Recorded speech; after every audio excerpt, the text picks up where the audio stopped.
देश के सामने रखा, तो वो हम डिस्कस करने वाले हैं एग्जाम पॉइंट ऑफ व्यू से। सो अगर आप banking exam, RBI, SEBI, NABARD जैसे एग्जाम दे रहे हो तो ऑब्वियसली ये पीडीएफ आपके लिए बहुत इंपॉर्टेंट होगा for your revision. So please do download the PDF अगर आपको रिवाइज करना है तो। So friends, very good afternoon and welcome to IXMB। शुरू करते सबसे पहले किस चीज़ से? न्यूज़ से। जो सबसे बड़ा न्यूज़ सामने आया वो ये है कि RBI keeps repo rate unchanged at 6.5%। तो देखो, आरबीआई पिछले साल से रेपो रेट को कंटिन्यू बढ़ाता गया बिकॉज ऑफ इन्फ्लेशन, राइट। मतलब रेपो रेट बढ़ाने से क्या होता है? इन्फ्लेशन कंट्रोल पे आता है। अब क्योंकि इन्फ्लेशन आरबीआई के टॉलरेंस बैंड से बाहर था तो आरबीआई को कंट्रोल करना था, तो आरबीआई ने रेपो रेट बढ़ाते गए। Still if you see, repo rate is inflation is above the RBI tolerance band, उसके बाद भी उन्होंने अनचेंज रखा। तो ये सारा चीज़ इस वीडियो में हम डिस्कस करने वाले हैं एग्जाम पॉइंट ऑफ व्यू से। सो सबसे पहले हम क्या देखेंगे? असेसमेंट। देखो, आरबीआई ये जो डिसाइड किया ना कि हमें रेपो रेट को 6.5% रखना है अनचेंज, तो उसके पीछे आरबीआई का कुछ एक असेसमेंट होगा डोमेस्टिक इकोनॉमी का। लिखा हुआ बहुत कुछ है, मैं आपको मोटे तौर पे बता देता हूँ क्या होता है। आरबीआई ने ये देखा, जो सेकेंड एस्टीमेट है, मैं एक नंबर लिख रहा हूँ कि मैं ये बता रहा हूँ। जो सेकेंड एस्टीमेट है जो फरवरी 28, 2023 को आया, उसमें 7% ग्रो करता हुआ दिखा फाइनेंशियल ईयर 23 जो कि खत्म हुआ। प्राइवेट कंजप्शन, पब्लिक इन्वेस्टमेंट सब सही रहा। So this is what RBI's view is. RBI का जो दूसरा व्यू रहा, सेकेंड व्यू ये रहा कि जो रबी फूड ग्रेन्स अभी जो मेजरली प्रोडक्शन होंगे वो 6.2% ग्रो करेगा फाइनेंशियल ईयर 22-23, मतलब जो खत्म हुआ। तो जो मतलब रूरल इंडिया का जो आप बोल सकते हो इनकम, वो भी सही रहेगा। नेक्स्ट थिंग, उन्होंने बात की किस चीज़ की? जो आईआईपी डेटा है, राइट। इंडस्ट्रियल एक्टिविटी से आईआईपी डेटा भी अगर देखोगे 8.9% बढ़ा जनवरी में, फरवरी में 6% बढ़ा, तो which shows that industrial activity भी ठीक ठाक है देश में। उसके बाद सर्विस सेक्टर में जैसे डोमेस्टिक एयर पैसेंजर ट्रैफिक, तो डोमेस्टिक एयर पैसेंजर ट्रैफिक से उनको क्या समझ में आता है? आरबीआई को ये समझ में आता है कि जो इंटरनली लोग ट्रैवल कर रहे हैं तो मतलब टूरिज्म ग्रो हो रहा है, ठीक है। उसके बाद पोस्ट ट्रैफिक, पोर्ट ट्रैफिक, मतलब देश में लोग पोर्ट में भी इधर उधर जा रहे हैं। ई वे बिल, मतलब जो जीएसटी का ई वे बिल होता है, जो दिखाता है कि सामान जहाँ बन रहा है वहाँ से ये बाहर दूसरे स्टेट में जाके ये कंज्यूम हो रहा है। तो ई वे बिल, टोल कलेक्शन, इससे पता चलता है कि लोग कितना इधर उधर जा रहे हैं। Based on that they decide.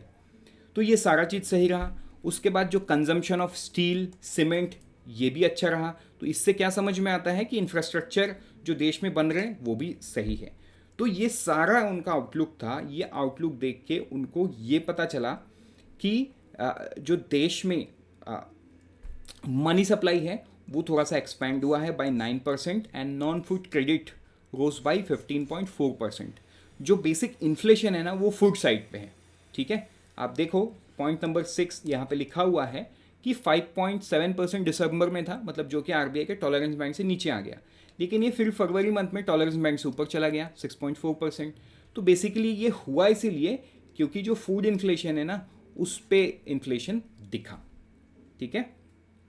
चलो अभी हम आगे जाएंगे और देखेंगे आउटलुक, राइट। ये तो थी असेसमेंट, लेकिन अब आरबीआई का क्या नज़ारा है?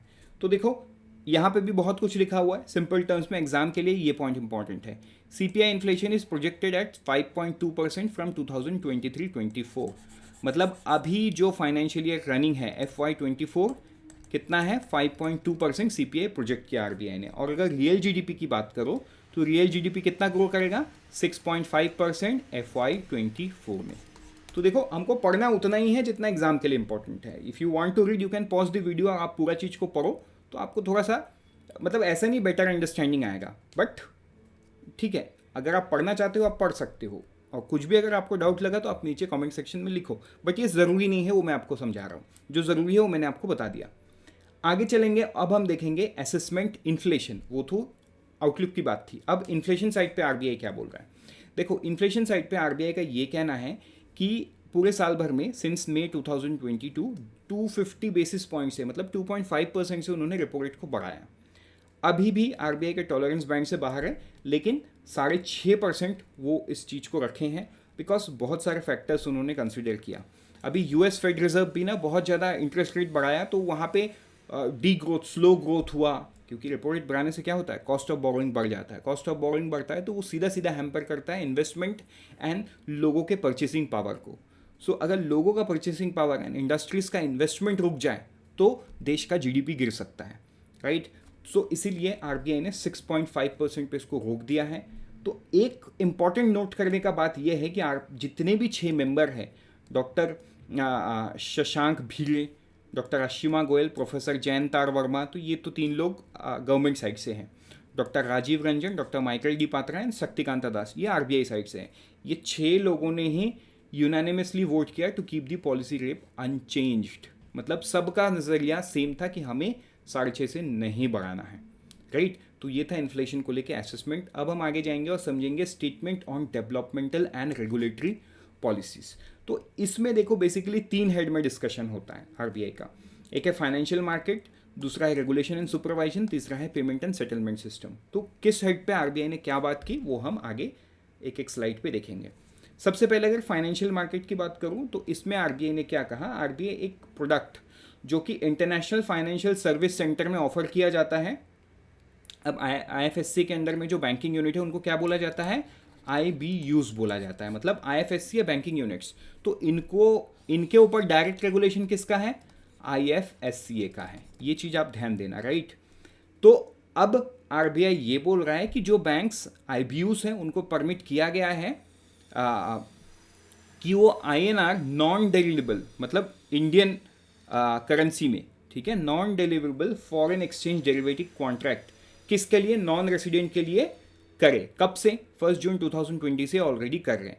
लेकिन अभी इस चीज को ऑनशोर इंडियंस, मतलब आप और मैं, हम भी इसमें पार्टिसिपेट कर सकते हैं, लेकिन हमारा जो सेटलमेंट है वो तो INR में ही होगा। तो इससे क्या मिलेगा, हमें हेजिंग एक नया इंस्ट्रूमेंट मिलेगा। डेरिवेटिव क्या है, कोई भी एक एसेट इसका जो मतलब एक एसेट का फाइनेंशियल इंस्ट्रूमेंट, उसको हम डेरिवेटिव बोलते हैं। मतलब एक डेरिवेटिव इंस्ट्रूमेंट का there is always a asset underline, right. तो हम ज़्यादा डिटेल में डिस्कस नहीं करेंगे बिकॉज इसका जो डिटेल रेगुलेशन है ये आरबीआई आने वाले दिनों में लेके आएगी, मतलब 1-2 दिन, 1 हफ्ते में, तब हम इसको डिटेल में पढ़ लेंगे, राइट। बढ़ते हैं आगे, नेक्स्ट देखते हैं हम enhancing efficiency of regulatory process. देखो फाइनेंशियल मार्केट खत्म हो गया, ठीक है। अभी रेगुलेशन सुपरवाइजन में आरबीआई क्या बोल रहा है कि रेगुलेटरी प्रोसेस को एनहांस करना है। तो इसके लिए कैसे, तो देखो आरबीआई से बहुत लोगों को लाइसेंस लेना पड़ता है फॉर मल्टीपल, किसी को बैंक बनना है, किसी को पेमेंट एग्रीगेटर बनना है, तो किसी को पेमेंट गेटवे खोलना है।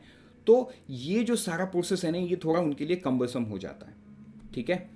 Now the application approval process for the same takes place in variety of online and offline mode. RBI खुद बोल रहा है कि ये जो रेगुलेशंस का अप्रूवल है मल्टीपल लेवल्स का एप्लीकेशन से, ये कुछ ऑनलाइन होते हैं, कुछ ऑफलाइन होते हैं, मतलब बड़ा कॉम्प्लिकेटेड सा है। तो यूनियन बजट 23-24 में निर्मला सीतारमन ने ये अनाउंस किया कि इसको सिंप्लीफाई, ईज किया जाएगा। देखो बेसिकली घूम फिर के ना ईज ऑफ डूइंग बिजनेस की बात आ जाती है। मतलब आप इंडस्ट्री को कितना अलाउ करोगे कि वो आए और पार्टिसिपेट करे, राइट। मतलब कितना इजी प्रोसेस बना के दोगे। तो यूनियन बजट में ये बात किया था and as a regulator RBI ने ये अपने ऊपर लिया एंड आरबीआई ये काम कर रहा है। तो आरबीआई भी क्या करने वाला है, it has therefore been decided to develop a secured web based centralised portal norm Pravaah. ये नाम आपको याद करना होगा, platform for regulatory application validation and authorisation, Pravaah. तो इससे क्या होगा, लोग जाके, मतलब जिनको भी ये लाइसेंस ऑब्टेन करना है आरबीआई से, जो भी बिजनेस उन्हें करना है, तो वो सीधा सीधा ये प्रवाह पोर्टल पे जाके कर सकते हैं एंड जो भी प्रोसेस होगा आरबीआई का वो सारा ये पोर्टल में एज अ डैशबोर्ड उनको दिखेगा। सो अगेन कंक्लूजन क्या निकलता है, ईज ऑफ डूइंग बिजनेस ना, सिंपल बात है। चलो अब आगे बढ़ते हैं। नंबर 3 पॉइंट, वो भी related to regulation and supervision है। तो देखो इसमें अभी फरवरी के मंथ में आपको याद होगा लोकसभा में जो कंसर्न मिनिस्टर उन्होंने लोकसभा को ये बताया कि ₹35,012 करोड़ इतना रुपए बैंकों के पास जमा है जो कि अनक्लेम्ड है। मतलब ये पैसा अनक्लेम्ड है, कोई आके बैंक में क्लेम नहीं किया। बैंक को पता है ये किसके नाम पे जमा है, बट कोई आके क्लेम तो करे इसको। तो कोई 10 साल से ज़्यादा, it's been more than 10 years that this amount has been claim, तो कोई क्लेम नहीं कर रहा है। तो देखो ऐसा तो नहीं होना चाहिए। तो आरबीआई ने क्या बोला है, आरबीआई ने बोला है कि ठीक है, ये जो अनक्लेम्ड है इसको हम ट्रांसफ़र करेंगे बैंक से एक नए फंड में, depositors education and awareness fund, ठीक है। इसके बाद ये क्यों कौन मेंटेन करेगा? आरबीआई मेंटेन करेगा। अब इसके बाद आरबीआई एक पोर्टल बनाएगा जिसमें ये सारे लोगों का नाम होगा और एक सर्च कैपेबिलिटी देंगे लोग, मतलब आरबीआई एक सर्च कैपेबिलिटी देगा जिसके थ्रू लोग आके सर्च कर पाएं। मतलब देखो अनक्लेम्ड है, इट्स वेरी सिंपल। हो सकता है जिनके अकाउंट पे था वो किसी एक्सीडेंट में या किसी वजह से वो ख़त्म हो गए हैं, या मतलब विदेशों में रहते हैं, मतलब it can be multiple reason, और फैमिली मेम्बर्स को पता ही नहीं इस अकाउंट के बारे में। या बहुत रिटायर्ड ऐसे होते हैं ना, मतलब वो बीमार पड़ गए all of a sudden and उन्हें याद नहीं है इस अकाउंट के बारे में, तो उनका जो पैसा है उसी में पड़ा हुआ है, family member did not knew about this, right. तो ऐसे बहुत सारे केसेस हो सकते हैं। तो उसके लिए क्या आरबीआई क्या बनाएगा? एक पोर्टल बनाएगा with search capability, with AI search capability RBI बोल रहा है। तो ये भी आने वाले टाइम पे हमें समझ में आ जाएगा। चलो बढ़ते हैं आगे और हम चौथा वाला पॉइंट देखते हैं, मतलब तीसरा वाला पॉइंट इसमें, ओवरऑल चौथा वाला पॉइंट इसमें क्या? Grievance redressal mechanism related to credit information reporting by credit institution and CIC. मतलब जो सिबिल वाली बात होती है ना, कई बार क्या होता है ना, आप लोन लेने जाते हो, आपको फिर पता चलता है कि आपका सिबिल खराब है, मतलब ये कोई बताया ही नहीं आपको। अब हो सकता है कि अनजाने में आपसे कुछ गलतियां हुई हैं, लेकिन वो प्रॉपर कम्युनिकेशन के वजह से आपको अभी परेशानी में जाना पड़ रहा है। तो ये सारा चीज़ आरबीआई क्या करने वाला है? फिक्स करने वाला है आने वाले दिनों में। तो सीआईसी के लिए कुछ स्टैंडर्ड प्रोसीजर बनाया जाएगा जिसके थ्रू आपको हमेशा ये क्लियर कम्युनिकेशन रहेगा कि आपके क्रेडिट प्रोफाइल में क्या हो रहा है। तो ये बात इस पर कही गई है। नेक्स्ट पॉइंट हम डिस्कस करेंगे पेमेंट एंड सेटलमेंट सिस्टम। तो देखो पेमेंट एंड सेटलमेंट सिस्टम में आरबीआई ने क्या पॉइंट बोला है? Operations of pre sanction credit lines at bank through UPI, ठीक है। यूपीआई एक रोबस्ट सिस्टम है। 75% जो रिटेल डिजिटल पेमेंट है वो किस पे होता है? यूपीआई पे होता है। तो अभी pre sanction credit line at bank through UPI, मतलब यूपीआई के थ्रू ये प्री सैंक्शन क्रेडिट लाइन ये होने वाला है। इसका भी डिटेल इंस्ट्रक्शन आने वाले दिन में आएगा। मतलब ऐसा हो सकता है, एक सिंपल सी बात हम समझो, एक आपको ओवरड्राफ्ट काइंड ऑफ फैसिलिटी मिलेगा आने वाले दिन में जहाँ पे आप पे कर पाओ। बट ये एक्चुअली में कैसे काम करेगा ये तो जब डिटेल गाइडलाइंस आएगा तभी आएगा। बस इसमें इतना समझ में आ रहा है कि आरबीआई का जो मोटो है वो है यूपीआई के स्कोप को और बढ़ाना, so that more and more people use UPI, ठीक। चलो with this we are done, but before I say good bye, मैं आपके रिविजन के लिए ये स्लाइड दिखाना मैंडेटरी है, ठीक है। तो 6 मेंबर होते हैं, 6 कहाँ से होते हैं, क्या बोला उन्होंने, तो ये आपको पता है। नेक्स्ट मीटिंग जून 6 एंड 8 में होगा। ये देखो सब रेट यहाँ पे लिखा हुआ है एक्सेप्ट दिस 2। ये 2 मैंने इसीलिए दिखाया क्योंकि जो लास्ट मॉनेटरी पॉलिसी हुआ था ये उसका डेटा है। तो इसमें क्या चेंज हुआ है यहाँ पे लिखा हुआ है। ये सारा चीज़ हम डिस्कस कर चुके हैं कि रियल जीडीपी ग्रोथ उन्होंने क्या बोला, सीपीआई इन्फ्लेशन के बारे में उन्होंने क्या बोला। ये स्लाइड से आप अच्छे से रिवाइज कर सकते हो एंड डिफरेंस को आइडेंटिफाई कर सकते हो। That is why I have kept this slide. So friends, with this I am done. Let's meet in some other video. Till then, unfold your potential and all the best for all the exams that you are preparing. And if you are preparing for IFSCA, the good news is from today we are starting the, देखो ये tomorrow लिखा हुआ है क्योंकि ये कल का image है, राइट। मतलब ये क्लास तो आज से शुरू हो रहा है, मतलब it is starting today at 2 PM।